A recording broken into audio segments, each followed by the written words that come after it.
Ok, Perfecto. Venga, pues estamos grabando. Creo que se graba solo mi pantalla, sí. así que os pediré que conectéis vuestras pantallas y los micros desconectados. Hola, Carol, bienvenida. Tienes el micro conectado, desconéctalo, por favor. Y también, Alfredo, puedes desconectar los micrófonos de las personas. Bienvenida, Diana, Monse, Armando, Tamara, Eduardo. Me alegro mucho de veros, de estar ahí. Como hemos perdido un poquito de tiempo, os pido perdón. Son temas técnicos que María Jesús, ella es la hospedadora de este chat y de este espacio que se llama en Arcadia Centro, que es un espacio para difundir y trabajar la obra de este importante psiquiatra que es Carl Gustav Jung. Entonces hoy me toca a mí, voy a explicaros un punto de vista, digamos, personal, también experimental, de mi propia experiencia y, y os voy a invitar a que hagáis preguntas por el chat y a que vayáis anotando a lo largo de la charla. Armando, quita el micrófono, por favor. No sé si tú puedes quitar los micrófonos encendidos, Alfredo. Tamara tiene el micrófono encendido. Bueno, yo me llamo Héctor Gil, soy terapeuta transpersonal y llevo 10 años haciendo terapia individual y grupal en Zaragoza, en España. El tema que os propongo hoy es la terapia como rito de paso. Y es muy interesante porque vamos a ver que se han perdido los rituales de paso en nuestras sociedades industriales y de alguna manera esos rituales, esos ritos de paso, realizaban unas labores, unas funciones sociales que permitían hacer esos puentes entre diferentes etapas de la vida, entre diferentes ciclos de la vida. Al desaparecer los ritos de paso, aumentan las patologías psíquicas, conductuales, diría también físicas. Y por lo tanto, la terapia se propone como una ayuda para ayudar a los seres humanos a transitar en el camino de la vida y que no quedemos atorados, que no quedemos estancados en algunas etapas por las que hemos de ir pasando. Incluso a veces esto os va a sorprender. A veces lo que ocurre es que de alguna manera el alma, la conciencia o la mente humana va transitando etapas y pasa a otra etapa, pero hay partes del alma, pequeñas partes del alma que se quedan como atascadas en diferentes ciclos del pasado. De manera que podemos obtener una persona, por ejemplo, que a nivel intelectual está muy desarrollada, pero a nivel emocional, por ejemplo, no lo está. O a nivel emocional, una persona está muy integrada, madura, pero a lo mejor hay un aspecto, perdón, algún aspecto de la personalidad que quedó atascado. Entonces aquí os lanzo una pregunta ya, para que lo vayáis apuntando en vuestras libretas, para hacerlo un poco más interactivo. La pregunta sería, perdón, ¿cuántos ritos de paso sois conscientes de haber realizado en la vida? Básicamente, el antropólogo Arnold van Gennep, que es el estudioso de los ritos de paso de referencia, nos habla que hay ritos naturales. Por ejemplo, el embarazo acaba con un rito de paso que es el parto y ahí aparece el bebé fuera de la madre. Ese pequeño rito de paso es importantísimo. Cada vez sabemos más y más de las improntas neurológicas, hormonales, químicas. Entonces ese rito de paso lo hemos pasado todos, los que estamos aquí hoy. Perdón. Entonces hay ritos naturales, el paso de la infancia a la adolescencia, de la adolescencia a la adultez, de la adultez, digamos, a la madurez y de la madurez a la ancianidad y de la ancianidad a la muerte. Todo eso son ritos de paso, digamos, naturales. ¿Cuál es el problema?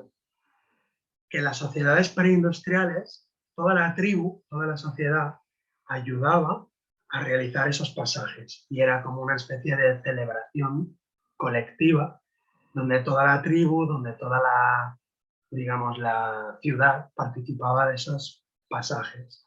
La persona, por lo tanto, lo realizaba acompañado y siempre en un marco, digamos, sagrado, simbólico, en un marco, digamos, fuera del tiempo y del lugar profano, es decir, en un espacio-tiempo, digamos, nuevo que se creaba para realizar ese rito de paso. Frecuentemente pues se hacía en templos o en lugares de poder o en lugares en la naturaleza, como en los ríos, en las cuevas, en las montañas y también en los templos, que los templos en sí mismos eran una geografía y un tiempo, digamos, sagrado o simbólico o mágico para realizar esos ritos de pasaje. Esos eran los ritos naturales. En la naturaleza también los observamos. Observamos que la oruga se convierte en mariposa a través de la crisálida o que, por ejemplo, la rana comienza siendo un huevo, luego un renacuajo y luego le salen las patas, se convierte en una rana o en un sapo. Entonces, observamos en la naturaleza, en las plantas, en los animales, esos rituales naturales. No sé si se pueden llamar rituales, digamos, científicamente o antropológicamente, porque son, digamos, naturales. Sin embargo, el ser humano crea esos pasajes, esos ritos, y entonces ya son, digamos, ritos culturales. Pero este antropólogo se dio cuenta de que había, digamos, lo que llamaba ritos de paso circunstanciales. Y esos eran, por ejemplo, un divorcio, por ejemplo, la muerte de un ser querido, por ejemplo, el cambio de una casa, cambias de una casa, te vas a vivir a otra. O, por ejemplo, cuando sales de la universidad y comienzas a trabajar. ¿Eso qué quiere decir? Que esos ritos de paso circunstanciales podían ser vividos como algo traumático o podían ser vividos como verdaderos ritos de paso. Es decir, con conciencia, con profundidad y, digamos, a voluntad, uno atravesaba esas fases para de alguna manera ubicarse en la nueva profesión o en la nueva ciudad o en la nueva casa o en el nuevo estatus. Ahora soy divorciado o ahora soy soltero otra vez. De manera que todos esos ritos circunstanciales son momentos que, como no se viven de manera, digamos, propicia o adecuada, normalmente o muchas veces se convierten en estancamientos, en bloqueos para la psique, para la mente humana, para el alma humana, donde el alma queda, digamos, atrapada o queda bloqueada. Es muy frecuente en terapia observar personas que, por ejemplo, tienen un problema de pareja, digamos, recurrente, doloroso, repetitivo, y evidentemente lo que vamos a hacer ahí como terapeutas es ver dónde se produjo un rito de paso que se quedó estancado. Por ejemplo, esa persona vemos que se divorció hace 20 años, pero no realizó ese ritual de manera adecuada. De manera que ahora, con las siguientes parejas, está repitiendo o reencontrando aquellos, digamos, obstáculos del alma que no se superaron en aquel momento. Esto se convierte al final en lo que serían nudos psíquicos o nudos mentales, y que todas las personas humanas, si observamos un poco, de alguna manera arrastramos a través de los años, a través de las décadas. La terapia, por lo tanto, se convierte en un ejercicio de acompañamiento de un alma a otra alma, de un terapeuta a un acompañado. Y los dos van caminando juntos en ese fluir de la vida, viendo dónde se ha quedado la energía psíquica atascada. Desde este punto de vista, como podéis ver, el terapeuta no cura, el terapeuta no es un sanador, sino que más bien es un acompañante. A mí me gusta decir esa palabra y me gusta mucho la metáfora de Virgilio acompañando a Dante en el infierno.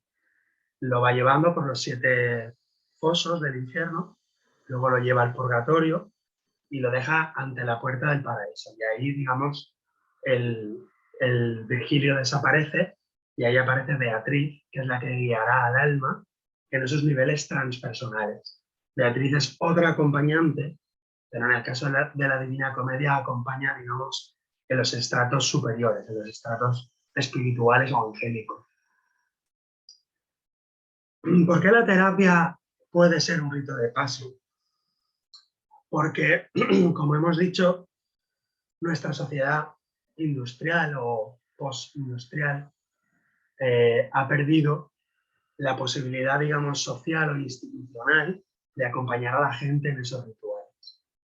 Y eso hay muchísimos estudios que he estado investigando para esta ponencia.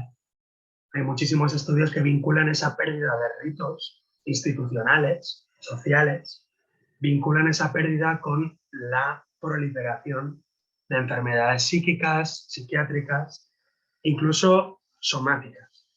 Carl Gustav Jung no estudió demasiado la psicosomática, pero es una de mis especialidades y os puedo decir que siempre que hay un problema psíquico o mental, acabará somatizándose en el cuerpo, en alguno de los órganos, en relación a ese conflicto emocional o mental. De manera que la pérdida de esos ritos a nivel social, cultural, colectivo, ha convertido a la sociedad en una, digamos, masa desacralizada, sin símbolos sagrados, sin espacios, tiempos sagrados. Y eso que, desde el punto de vista del hombre contemporáneo, es como una ventaja el haberse quitado de encima todas esas simbologías arcaicas y esas instituciones arcaicas, pues resulta que los psicólogos junguianos y los psicólogos transpersonales se van dando cuenta cada vez más que al haberse quitado de encima todo eso ha tenido ciertas ventajas para la evolución de la humanidad, pero muchas desventajas.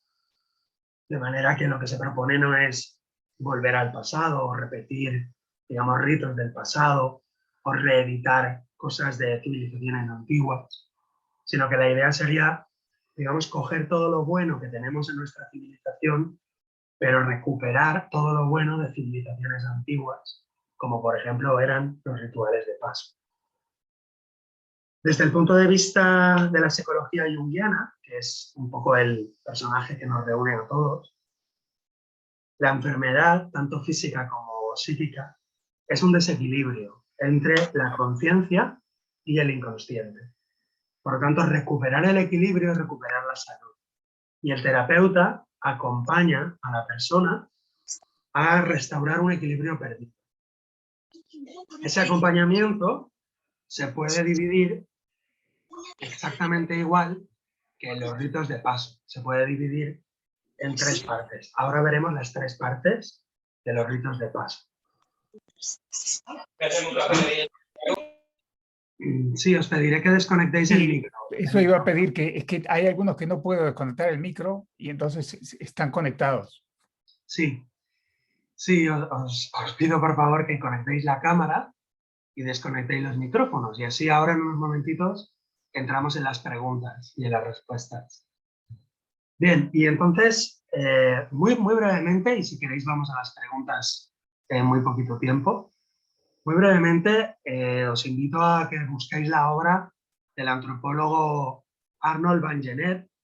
Hay otro antropólogo que se llama Víctor Arner, y aquí en España tenemos a un antropólogo que se llama José María Fericla, que también trabaja con los ritos de paso y es un estudioso también de la importancia de los rituales de pasaje para, digamos, una regeneración psíquica, una regeneración, digamos, del alma humana.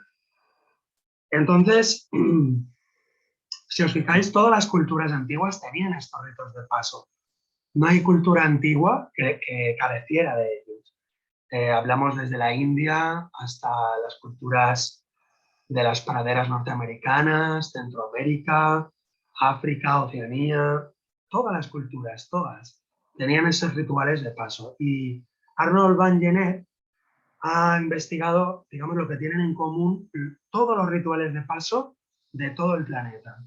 Y lo que tienen en común, muy brevemente, y perdonad que lo hago de una manera como muy doméstica, sin ser un especialista antropólogo del tema, yo soy terapeuta, pero muy brevemente él plantea tres pasos, que son una primera fase preliminar, le llama, liminal, viene de límite, preliminar, es decir, antes del límite, la persona es, digamos, apartada o sacada de su entorno social, familiar.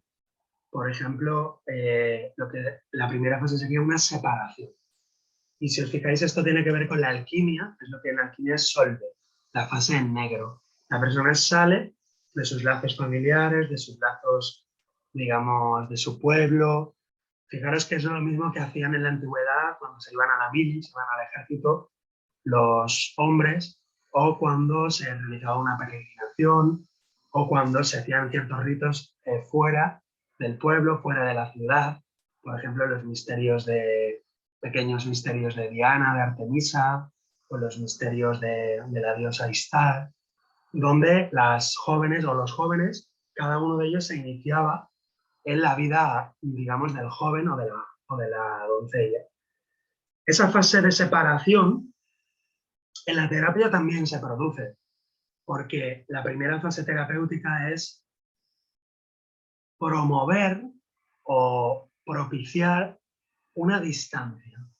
Es decir, yo para sanarme un cáncer o una leucemia o una depresión o una ansiedad o una alopecia o un trastorno obsesivo compulsivo, cualquier cosa, si quiero sanarme siguiendo estos tres pasos, que sería como entonces la terapia, un ritual de paso, el primer paso es esa separación. Yo debo de observar todo mi sistema familiar, mi infancia, mi relación con mi padre, con mi madre, con mi ciudad, con mis creencias, de alguna manera desde fuera. Esa objetividad, esa distancia entre el objeto y el sujeto, es el primer paso. El segundo paso es la fase liminal o la fase de iniciación propiamente dicha. Ahí la persona, digamos, entra en contacto con arquetipos, con símbolos, recibe alguna revelación, entra en contacto con alguna experiencia estática, donde, como dice la palabra, sale de sí y es algo, digamos, impactante. Es importante que se produzca un impacto emocional, porque sabemos que la terapia, digamos, a nivel cognitivo solamente no funciona en el sentido de que, digamos, el rollo mental no cambia la información interior. Para que la información, digamos, de la mente inconsciente cambie o se renueve, tiene que haber un impacto emocional, porque entre la mente y las emociones hay demasiada distancia. Digamos que el impacto emocional nos va a permitir, digamos, una renovación, como una especie de borrar el disco duro para poderlo, digamos, reprogramar. Este impacto emocional lo producían en las tribus, en las sociedades preindustriales, por ejemplo, a través de un dolor extremo, por ejemplo, saltar al vacío, un tatuaje, por ejemplo, el rito de tocar alguna planta venenosa, estar en contacto con alguna planta que produzca el vómito. Y de alguna manera, la persona que había salido de la fase de separación ahora estaba en la fase de contacto con lo luminoso, con lo arquetípico. Ahí se le daba una revelación, se le daba una instrucción o se le daba un símbolo que le permitía reorganizar toda esa experiencia. Y de alguna manera se adelantaba a un dolor que si no lo vives, digamos, precozmente, luego la vida te lo traerá. Dicho con otras palabras, el rito de paso propiciaba una experiencia que permitía que luego no se le tuviera miedo a determinadas emociones o sufrimientos. De alguna manera es algo así como una actitud heroica de enfrentar el dolor, enfrentar la soledad, el dolor físico o la locura, enfrentarlo de manera, digamos, heroica, en el sentido de que ese enfrentamiento se consideraba sanador, terapéutico y preparador para el resto de la vida. Bueno, luego con vuestras preguntas, si queréis, lo extiendo un poco más todo esto. Y venía luego la tercera fase, la fase en rojo de la alquimia, la fase de retorno, y es la fase post-liminal. donde la alquimia se relaciona con la fase de coagulación. Es decir, tenemos solve, disuelve, una experiencia estática y luego coagula, reintegra todos los pedazos y, digamos, llévalo a la vida cotidiana. Y en la terapia observamos las mismas tres fases. Una fase de separación, de observación desde fuera, de mi sistema familiar, de mi infancia, de mis relaciones, digamos, emocionales, de mis vínculos, y observo todos mis vínculos desde fuera.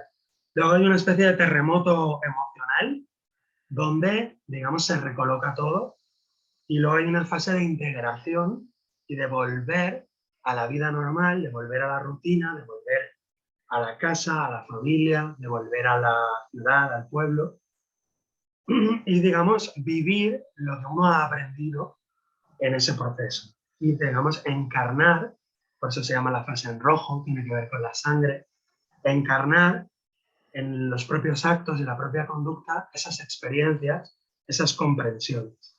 Frecuentemente en las tribus antiguas, para volver a la ciudad, para volver a la familia, se le daba al candidato, al aspirante o a la candidata, se le hacía un tatuaje o se le daba un amuleto, se le daba un símbolo o se le revelaba un secreto para que durante su vida, digamos, vulgar, su vida profana, digamos, conservara un recuerdo, un anclaje mental de esa experiencia, que le permitía, de alguna manera, decir, si lo he podido superar, si pude superar aquello, podré superar esto.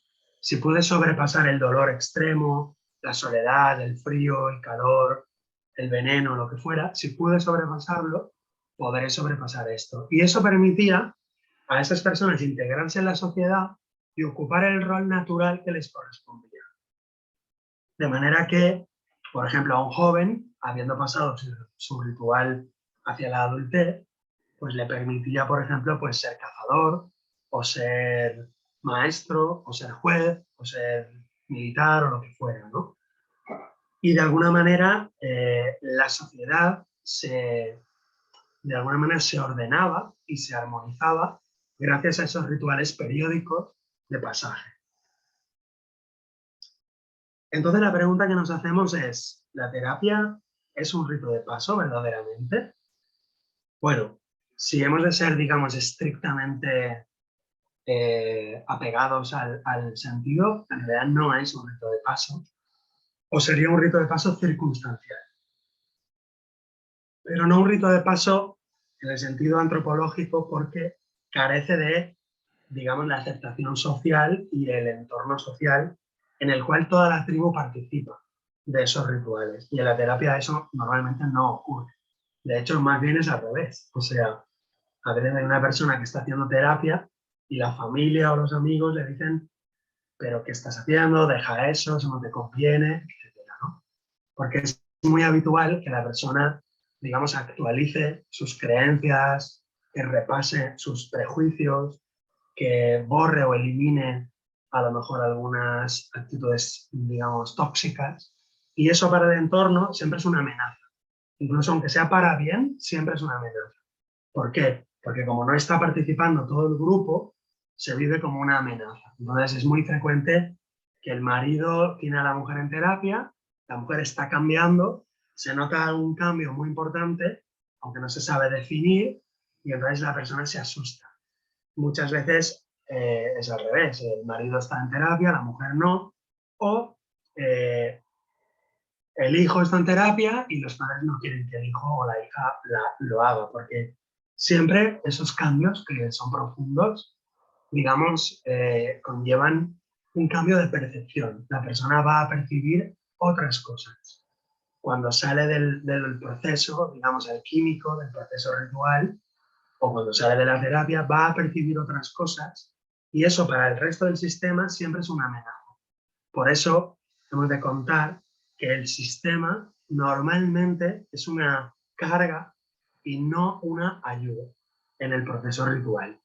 Y por eso es muy habitual que una persona pues, que hace una peregrinación o que hace un retiro de silencio o que se apunta a una escuela de budismo o a una escuela de filosofía, es muy habitual que lo que encuentre sean cantidad de resistencias en su familia, en sus vecinos, en sus amigos, con la excepción de un amigo o una amiga que le pueda, digamos, animar y le anime a seguir adelante.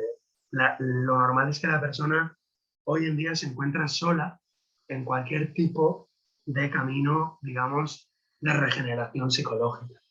De ahí también la importancia de encontrar grupos o personas afines a ese despertar, a ese caminar o a esa búsqueda de esa sanación interior. Por tanto, ya para terminar, y si queréis vamos con las preguntas, tenemos la separación, ver desde fuera, ver objetivamente, sería verse a uno mismo. La iniciación, ahí hay una conmoción, hay un contacto con lo sagrado, también hay una purga, hay una especie de vómito de todo lo tóxico que el alma ha ido acumulando, odio, rencor, miedo, negación. Esto sería el encuentro con la propia sombra en la terminología junguiana, que es maravillosa y que da mucho miedo, pero es muy recomendable. Y por fin el retorno, la vuelta a casa, la vuelta al hogar, que también se relaciona con el retorno del héroe al camino, digamos, ordinario, el retorno del héroe a la ciudad, al pueblo, donde ahora va a tener una misión, digamos, supraindividual. Ya no se va a dedicar solo a sí mismo, sino que su mera presencia, si ha realizado ese ritual, esos ciclos, su mera presencia va a servir de ayuda y de, digamos, piedra filosofal para otras personas que se encuentren preparadas para seguir en ese camino. Y bueno, las enfermedades normalmente nos invitan a realizar un proceso terapéutico y un ritual de paso. Las pérdidas, pérdida de un hijo, pérdida de un ser querido, pérdida de un trabajo incluso, digamos, todos los procesos de duelo también son una especie de ritual de paso. Lo relaciono con los ritos de duelo, porque el duelo sabéis que tiene diferentes fases: negación, rabia, negociación, tristeza, depresión, aceptación, comprensión y salida del duelo, con diferentes, digamos, órdenes, pero más o menos siguen siempre ese camino. A veces cambia el orden. Entonces, ¿qué os quiero decir? Pues que el duelo, bien realizado, también es un ritual de paso. Y el terapeuta transpersonal, el terapeuta, digamos, junguiano, acompaña a realizar esos pasajes. ¿Cómo lo hacemos? A veces a través del análisis de los sueños, a veces a través de ejercicios, por ejemplo, de sanación del niño interior, la niña interior, sanación de las memorias perinatales, lo que se llama el proyecto sentido. También se hace, por ejemplo, a través de realizar un proceso de perdón a los padres. También se hace a través, por ejemplo, de las constelaciones familiares. Es decir, las técnicas o herramientas son múltiples, pero la estrategia es esta que estoy contando hoy. Es decir, el nivel estratégico siempre es el mismo, son estos pasos. Y luego el nivel táctico o técnico, hay miles de técnicas, infinidad de técnicas. Diálogo de voces, terapia gestal, árbol transgeneracional, biodescodificación, terapia con la arena, muñequitos de juguete. Hay montones de técnicas, pero fijaros, mucha gente se pierde en las técnicas o se enreda en las técnicas, y lo que estamos viendo hoy es más bien la parte estratégica, no la parte técnica. Pues a nivel estratégico siempre es el mismo proceso. Todas las técnicas lo que están buscando o propiciando es, digamos, ese traslado de la mente de la vida ordinaria, separación, objetividad, lo que decía Freud también. Luego, un contacto con una comprensión más grande, decimos contacto con lo sagrado, y luego una vuelta a casa, un retorno para aplicar lo que yo he aprendido. Siempre todas las terapias, si funcionan, tienen esos procesos. Y no todas, digamos, llegan al mismo nivel, a la misma altura, sino serían como espirales, ¿no? Incluso tú puedes hacer un ciclo terapéutico de, no sé, 6 meses, parar, descansar, y al cabo de un año o 2 años, hacer otro ciclo. Y yo lo entiendo como espirales, ¿Por qué? Porque hacemos la fase en negro, la fase en blanco, la fase en rojo y vamos a la vida ordinaria, pero eso no quiere decir que esa persona haya llegado ya al tope, sino que en otro momento va a tener que hacer otra espiral, otra espiral, otra espiral. De manera que al final la propia vida entera está jalonada, marcada, con diferentes etapas. Cada una de ellas se debería cerrar y abrir con un rito de paso. Y ya para terminar, os leo alguna frase de Jung, si queréis, y ir preparando vuestras preguntas. Por ejemplo, Jung nos dice: la enfermedad es una lucha contra la realidad. Siempre que tenemos una persona enferma en cualquier nivel, físico, energético, emocional o mental, hay una lucha contra un suceso que de alguna manera no lo aceptamos, de alguna manera no lo integramos. Es lo que, digamos, en el budismo sería el aferramiento, el apego a una idea, a un rol, a un estatus, un aferramiento, y por lo tanto el desapego y la aceptación sería la curación. Por eso también el budismo es una terapia, en el sentido de que la psicología budista es una psicoterapia también. Y alguna frase más. Todo rito es una iniciación, una transformación, un pasaje de un estado viejo a uno nuevo. Se tiene que vivir como una ofrenda y se tiene que resultar en agradecimiento, bienvenida y preparación para la siguiente etapa. De manera que si no hay un agradecimiento, una paz, una bienvenida, os puedo asegurar que ese ritual no está bien hecho o no está terminado. ¿Vale? Hay gente que lo empieza y se queda atascado en alguna fase, o lo empieza de manera espontánea en su propia casa, hace como un pequeño ritual, pero la manera que tú tienes de saber que se ha terminado es ese agradecimiento al suceso. Y bueno, luego, pues lo podemos relacionar con la asimilación de algo que Jung trabajó mucho durante toda su vida, que es la asimilación de las paradojas. Es decir, Jung trabajó toda su vida en la síntesis de los opuestos.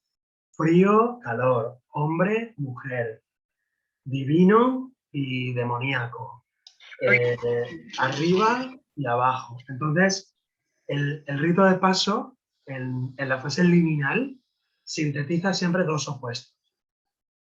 Y para Jung, digamos, la síntesis de todos los opuestos es el objetivo del alma humana. Es decir, el alma humana tendría un camino de evolución, tendría un camino, una meta.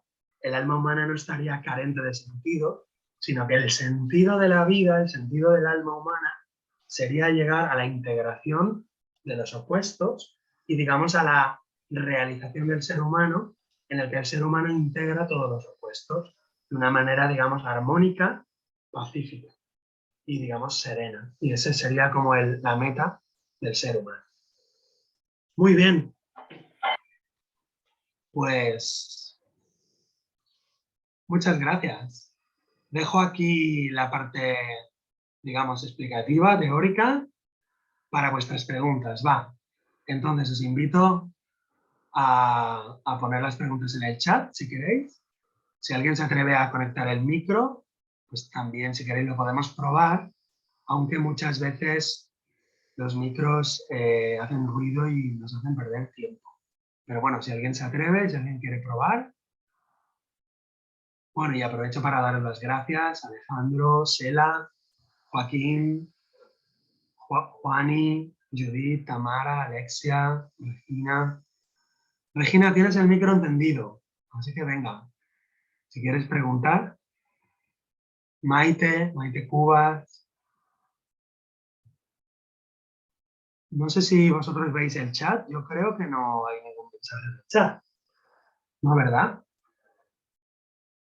Pues entonces, ¿os me he explicado muy bien o no se ha entendido nada? Nerea, ¿cómo lo ves tú todo esto?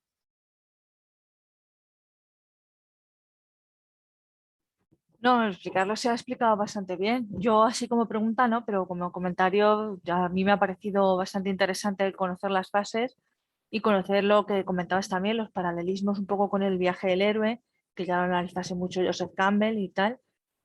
Esos paralelismos me han parecido interesantes. Así, pregunta a pregunta, pero bueno, ese comentario, por si alguien se anima ahora a comentar o preguntar algo más, pues lo lanzo ahí. Muchísimas gracias, Nerea. Bien, pues entonces os hago yo una pregunta a vosotros. ¿Cuántos ritos de paso, digamos, no naturales, habéis realizado? Es decir, el parto, la adolescencia, la madurez, esos son naturales. ¿Los habéis realizado todos, digamos, más o menos bien, más o menos adecuadamente? Porque por algo estamos aquí. Pero mi pregunta es para vosotros, ¿cuántos ritos de paso, digamos, no naturales, o sea, circunstanciales, que diría el antropólogo, habéis realizado? Por ejemplo, un divorcio, un cambio de piso, un cambio de trabajo, y lo habéis realizado como un rito de paso, con esa conciencia.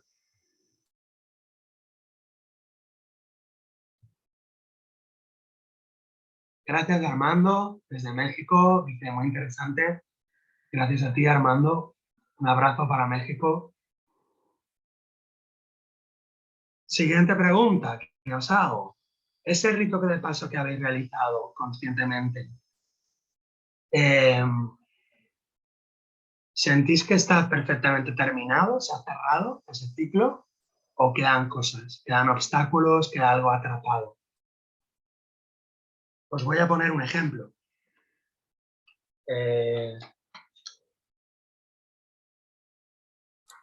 Monse quiere hablar. ¿Monse quiere hablar? Monse, pues conecta el micro si quieres, Monse, y la cámara.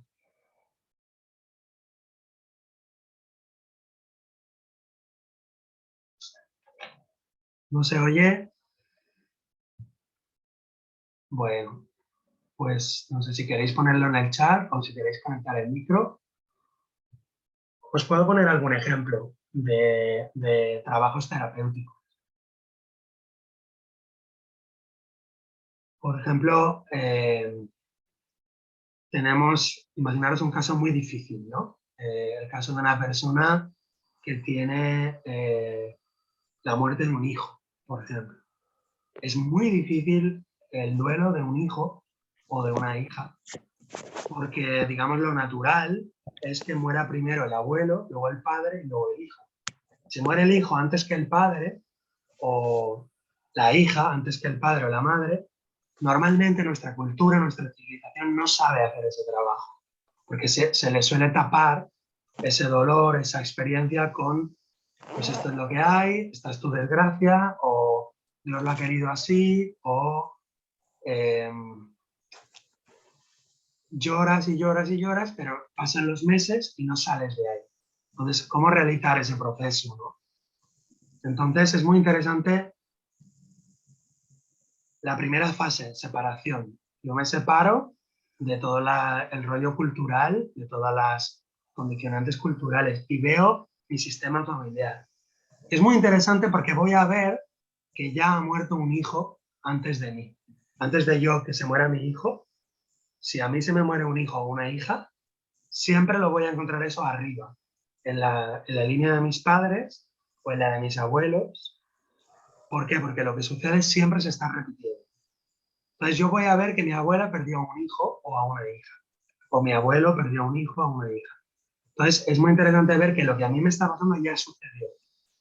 Eso ayuda a hacer el duelo mucho, ayuda mucho. Y diréis, ¿y qué tiene que ver? Si el que se me ha muerto es mi hijo. Yo no conocí al hijo que murió de mi abuela o de mi abuelo, no lo conocí. No importa. Si tú haces el duelo de tu abuela y el duelo del niño ese que perdió tu abuela, tu propio duelo lo vas a poder realizar mucho mejor. Y tú dirás, ¿y por qué? Si lo mío no tiene nada que ver con aquello. Y yo te digo, es que tú no eres una célula aislada, sino que tú como célula eres parte de un ser que es un árbol familiar y el inconsciente colectivo está todo conectado. De manera que para realizar tu propio duelo va a ser más fácil realizar el duelo de otra persona, de otro hijo, de otro niño que murió. Cuando lo has realizado, luego puedes realizar el duelo de tu propio hijo. ¿Me entendéis? Son pequeñas claves que os doy, ¿eh? Hay muchas más. Otra clave, por ejemplo, es el permiso para sacar la sombra. Es decir, yo me permito llorar, por ejemplo, la muerte de mi hijo o de mi hija, pero no me permito insultarle, no me permito sacarle rabia contra él, contra ella. ¿Por qué no me lo permito? Porque culturalmente eso es un tabú. O sea, no se le puede insultar a los muertos, gritar, sacar la rabia.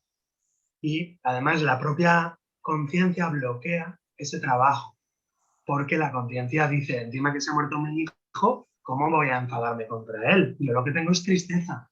No, amigo. Muchísimas veces, debajo de la tristeza hay ira, hay rabia, y al revés. Debajo de la ira hay tristeza. Siempre una emoción tapa a otra mucho más dolorosa. Entonces, un trabajo propiciatorio es, pues va a parecer una locura, ya lo sé, pero es terapéutico. Venga, saca la rabia contra tu hija. Me has abandonado, había puesto mis esperanzas en ti, acabaste la carrera que me costó mucho pagártela y ahora vas y te mueres. ¿Me estáis siguiendo? ¿Me seguís? ¿Me hacéis un hola, un algo? ¿Estáis ahí? Sí. Entonces, entendéis, ¿no? Es el contacto con la sombra. O sea, yo no me permitía, digamos, insultar o cabrearme o enfadarme o sacar la ira contra mi hijo muerto, no me lo permitía porque era un tabú. Pero en el proceso, digamos, ritual de pasaje, en el acompañamiento, hay una fase, digamos, de contacto con lo negro. Por eso se llama la nigredo, la albedo y la rubedo. O sea, es una alquimia. Y tenemos de alguna manera que tocar los opuestos. La persona dirá, pero yo no tengo rabia contra mi hijo. Yo tengo tristeza. Bueno, la persona que dice eso, normalmente, en su opuesto está lo contrario. Esto se llama enantiodromia. Es un fenómeno que Jung estudió muchísimo y significa que cuando estamos muy, digamos, particularizados en algo, es porque estamos ocultando lo contrario. Se llama enantiodromia, es una especie de antítesis psicológica. Por ejemplo, si yo estoy muy parcializado en la tristeza, solo veo tristeza, solo expreso tristeza, estoy ocultando lo contrario, que es la rabia. Y al revés, una persona que está muy enrabietada, muy iracunda porque su marido le ha abandonado o su mujer le ha traicionado, lo que sea, está tapando, está ocultando, digamos, esa emoción que le conecta con la vulnerabilidad más profunda, que es la tristeza, la pena. Y no se permite, probablemente, si está atorado en ese camino, sentir cruelmente, abiertamente, como digamos, a corazón abierto, no se permite sentir la tristeza, la pena. De hecho, en el hombre, en el varón, el contacto con el océano de la pena es terrorífico. O sea, es terrorífico. Nos da un miedo terrible. Sin embargo, hay que ir allí, al océano de la tristeza, y bucear y dejarse inundar. Por eso Jung hablaba de que la conciencia es como un corcho flotando en un océano, siempre amenazada por las aguas psíquicas del inconsciente. En el rito de paso nos sumergimos voluntariamente, y esa es la diferencia. Si yo me sumerjo voluntariamente, eso no es patológico. Pero si yo me resisto a ser hundido, la vida al final me va a hundir. ¿Me estoy explicando? ¿Sí? Que cuanto más te resistes a la rabia o a la tristeza, o a todo lo que tú quieras, la soledad, la locura, la enfermedad, el dolor físico, cuanto más te resistes a lo que tú te resistes, más niegas eso y eso te va a inundar tarde o temprano. Parecerá la enfermedad, el accidente o la casualidad, el destino a inundarte. Por eso la mejor manera de enfrentar eso es ir conscientemente y voluntariamente, de manera prometeica, es decir, preconcebida, de manera heroica, yo me voy acercando a ese rito y me dejo inundar voluntariamente. ¿Sí? Bueno, alguien ha puesto la definición Nerea. Muchas gracias por poner la definición de enantiodromia. Tenéis el enlace de Wikipedia que os ha puesto ahí Nerea. Bueno, ¿alguien quiere hacer alguna pregunta? Veo que Monse levantó la mano hace rato, pero no conecta el micro. En fin, si queréis preguntar, Eduardo es terapeuta como yo, colega de Ecuador, también constelador, Carmen, Joana, Diana, Mercedes, Tamara, Maite, Sela. Sela, enhorabuena por acabar tu carrera. Entonces, Sela, ahí tienes que hacer un rito de paso. Uno deja de ser estudiante para ser un profesional. O uno deja de ser un profesional de una cosa para ser profesional de otra. Por eso los médicos, los psicólogos realizaban un juramento o un código, ¿no? Hacían un ritual. Eso era un rito de paso en la antigüedad. Ahora es una especie de formalidad totalmente vacía de contenido sacro, de contenido simbólico. Alexia o Regina, ¿queréis preguntar? Y bueno, pues os invito, mientras alguien se prepara alguna pregunta, os voy a poner mi página web. A mí me gustaría preguntar. Sí, pues muy bien. Estoy escribiendo mi página web por si queréis hacer alguna formación conmigo o si queréis hacer terapia conmigo. Aprovecho un poquito de publicidad. Tenéis aquí mi página web. Es hectorgilgarcia.com. Venga, Mercedes, pues ánimo. No, yo quería comentar una cosa. Yo hace tiempo que estoy en el periodo de separación y de indemnización con respecto a un trastorno bipolar que tengo. Hay varios miembros de mis familias anteriores que lo han tenido, pero no consigo pasar de la iniciación. Es decir, a la fase de retorno no llego. Y la pregunta es... Esa, que cómo podría yo gestionar ese retorno. O sea, hay un punto que me atasco y no sé si es por miedo, porque... Y ahí está, ¿no? Estoy siempre en ese proceso, pero vamos, desde hace 20 años. Muy bien, muchas gracias, Mercedes. Fíjate, es muy interesante lo que estás diciendo. Yo estoy siguiendo un proceso, dice Mercedes, pero mi pregunta es, ¿tú tienes un espacio-tiempo sagrado para realizar ese proceso? Sí, No. sí, yo medito. No, no, porque uno solo no lo puede hacer. Sí, bueno, si te refieres a terapeuta, sí. Pues entonces, siempre necesitamos un acompañante. O bien es un maestro, o bien es un gurú, o bien es un terapeuta, o bien es un sacerdote, o bien es un chamán, o bien es un grupo, una tribu que te ayuda a realizar ese proceso. Quiero deciros que uno solo, en su soledad total, digamos, no lo puede hacer. Es decir, que uno solo, digamos, puede hacer algunas cositas, pero, digamos, un cambio real, digamos, o una transformación es como un nacer. Y para renacer, pues yo necesito, digamos, una matriz, un Y parir, espíritu sí. de vida, entonces necesito atravesar toda una especie, digamos, de placenta, de útero, etcétera, ¿no? Entonces, uno solo es muy difícil hacer ese trabajo. Además, fijaros que nadie ha nacido solo. Todo el mundo ha nacido con un papá que ha germinado, con una mamá que ha concebido, que ha generado y que ha parido, ¿no? Entonces, Mercedes, ahí falla algo. Hay que buscar o hay que trabajar para poder realizar todo el proceso. Entonces, claro, sin entrar en detalles, porque no conozco el detalle, pero hay algún punto donde se queda obstaculizado el proceso. ¿Tú ese punto lo tienes localizado? Sí. Bien. Y la siguiente pregunta sería, ¿y por qué no trabajas o por qué no das ese siguiente paso? ¿O qué necesitas para trabajar ese punto donde hay un obstáculo? Ahí ando, ahí ando.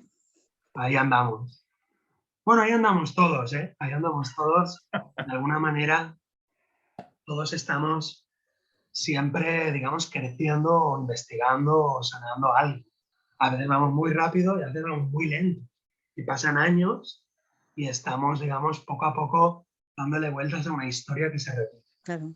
Lo único que a mí, bajo ningún concepto, yo quiero sacarle rédito a esto. O sea, no tengo un reverso psicológico, no quiero sacarle rédito. Yo tengo un problema de salud mental, pero yo no quiero sacar rédito para nada. Que no hay un reverso psicológico con cualquier otra enfermedad que te pueda dar pena o no sé qué. No, eso no lo quiero ni para nada. Lo odio y lo obvio totalmente. ¿Qué quiere decir rédito? No te entiendo. Bueno, rédito que mucha gente tiene una enfermedad y bueno, qué pena, pobrecita, no sé qué. No, yo eso no quiero, lo odio.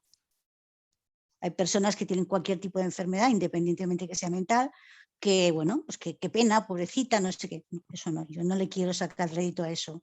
Te voy a decir algo que no te va a gustar, Mercedes. Seguramente. Te voy a decir algo que no te va a gustar, te vas a enfadar conmigo y me vas a odiar. Lo cual es parte del proceso terapéutico. Es decir, en algún punto el candidato va a odiar al iniciador porque le está haciendo meter las manos en unas hormigas venenosas o le está haciendo beberse un veneno. O sea, en algún momento el iniciante va a odiar al iniciador o al acompañante. O sea, que es natural que me odies cuando escuches lo que te voy a decir. Para Carl Gustav Jung, y desde mi punto de vista, es una gran verdad, es una experiencia que yo veo en mí y en los demás, toda enfermedad tiene una función práctica. Es decir, que a lo mejor no le estamos sacando un rédito de un tipo, por ejemplo, yo no quiero dar pena a los demás, yo no quiero que los demás, pero sí que le estamos sacando un rédito de otro tipo. Y a lo mejor ese rédito tú no lo ves porque has dicho una frase que revela que no lo quieres ver. Has dicho odio eso. Cuando alguien se pone unilateral, cuando alguien odia, quiere decir que tú le estás sacando rédito a eso, pero no es el rédito que tú tienes en la conciencia, es un rédito inconsciente. Y siempre es así, porque Jung nos enseñó que todas las enfermedades, digamos, son lógicas, ¿me entendéis? Es decir, tienen una lógica, tienen un mecanismo, digamos, con una lógica y una inteligencia. Las enfermedades no son casualidad, no son accidentes, no son culpa del destino, sino que cada enfermedad tiene una lógica contextual de esa persona. Te pongo un ejemplo. El pelo sirve para protegerse. Cuando una persona hace una alopecia, quiere decir que tiene un conflicto de protección intelectual. Pues se le cae el pelo de repente, alguien no le ha protegido. Entonces, la enfermedad tiene una función, es decir, tiene un rédito.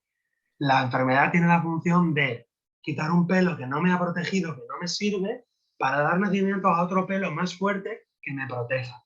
¿Cuál es el problema? Que me quedo atascado en la enfermedad en la fase 2 y ya nunca más me crece el pelo y me quedo en la alopecia, digamos, crónica.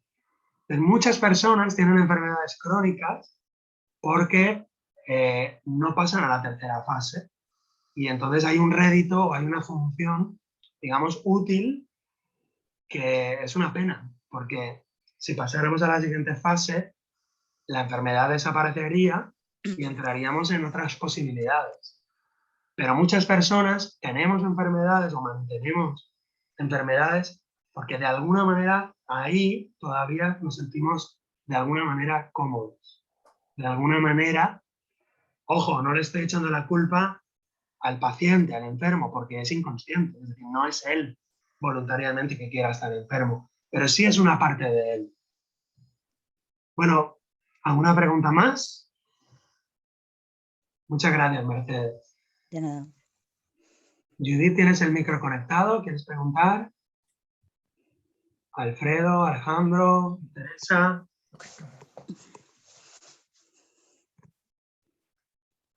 ¿Por qué no hay ritos de paso en la actualidad? ¿Qué necesitaríamos para que volvieran los ritos de paso a la actualidad? Dicho con otras palabras, os hago una pregunta.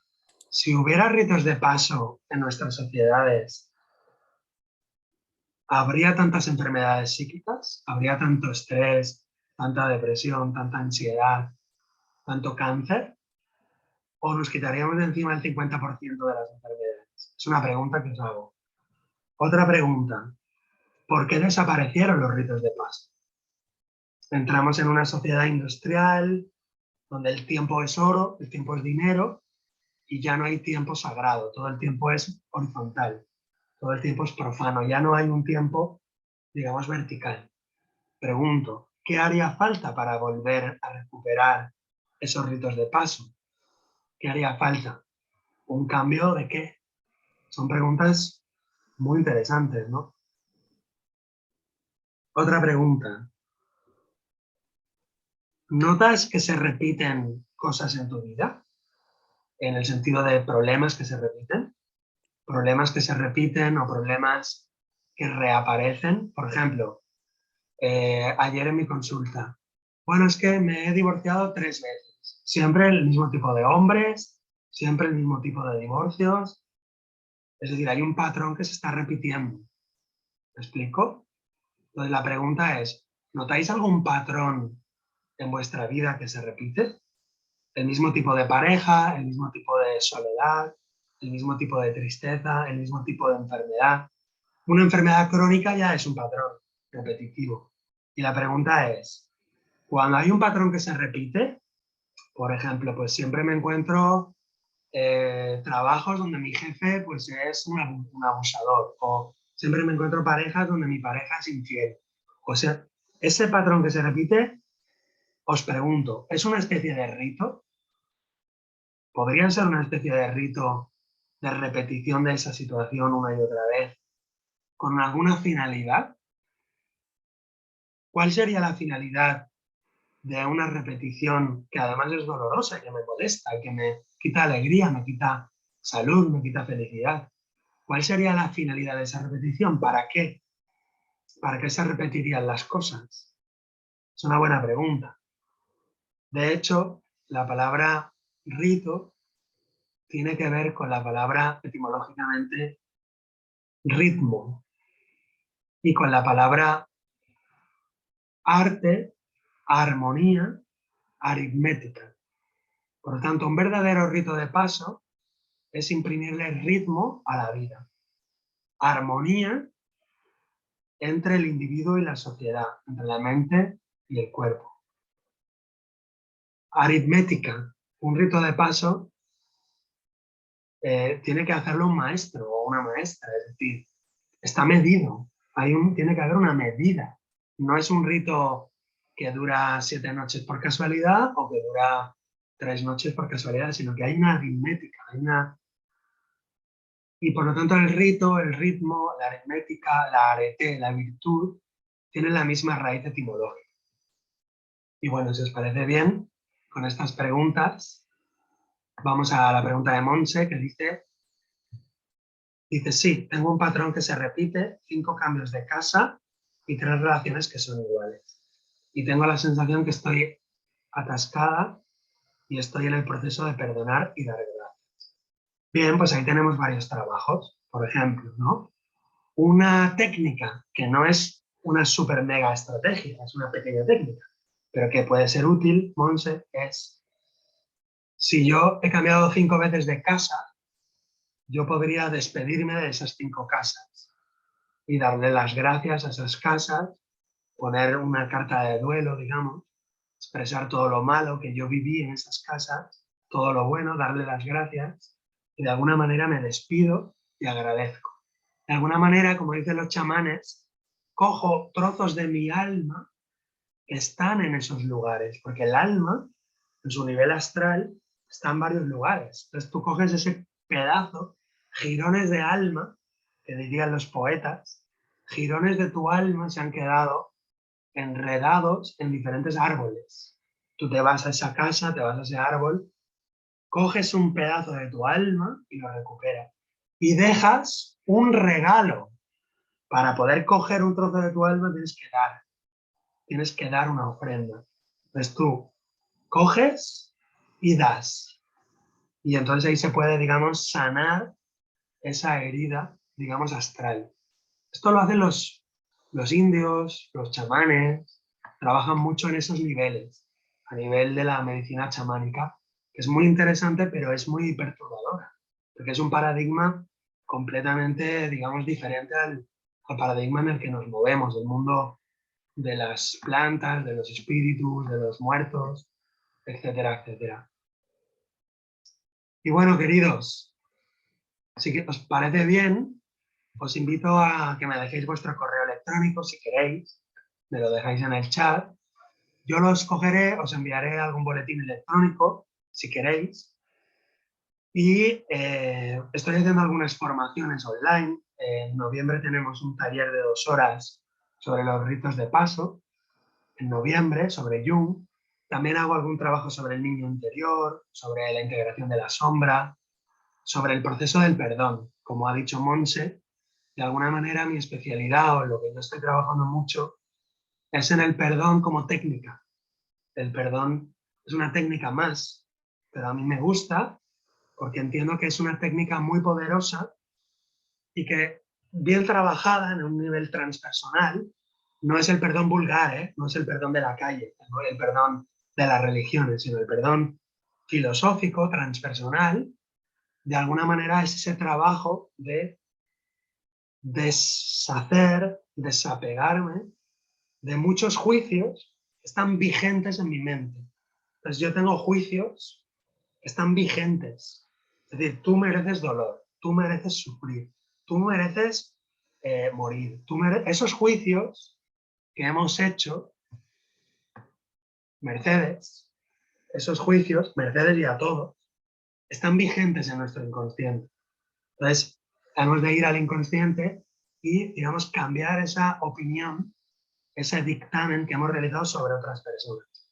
Cuando yo dejo de pedir, de exigir dolor para otra persona, le doy paz, le doy la paz de Dios, le doy amor, le doy... Y lo que yo le doy a otra persona, me lo doy a mí mismo. Y así me sano yo. Es decir, que el perdón en realidad es un proceso de autosanación. Por el camino nos sanamos todos. ¿Vale? Bueno, queridos, muchas gracias a todos. Muchas gracias por dejarme el correo, lo voy a anotar ahora antes de cerrar la sesión. Y bueno, pues en la página web mía, la vuelvo a poner, vais a encontrar, tengo algunos vídeos en YouTube, tengo redes sociales y si queréis pues nos encontramos en algún taller, en alguna conferencia, en alguna terapia individual que alguien pueda necesitar. Y bueno, pues como decía Carl Gustav Jung, la vida tiene sentido, hemos de desatascar lo que está atascado para, como decía Jung, que la bellota se convierta en roble. Muchísimas gracias y un abrazo súper grande para todos. Gracias, Héctor. Vale. Gracias, hasta luego. Muchas gracias. Muchas gracias. Hasta luego.